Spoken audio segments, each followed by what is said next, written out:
கவிபாரதி ஊதித்தான் தடம் பதித்தான். எட்டயபுரத்தில் பிறந்தான், இளம் வயதில் கவிதையில் சிறந்தான்.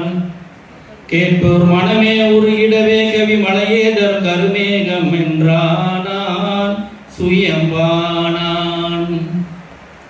சந்த தமிழ் பாடல் கொடுத்தான், வெள்ளைக்காரனின் தூக்கத்தை கெடுத்தான்.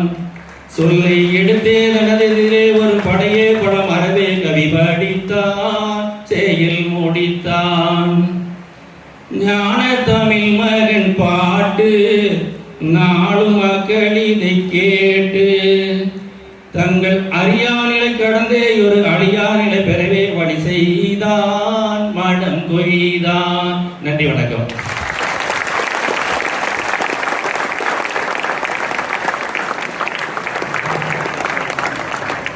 பெரியவர்களே,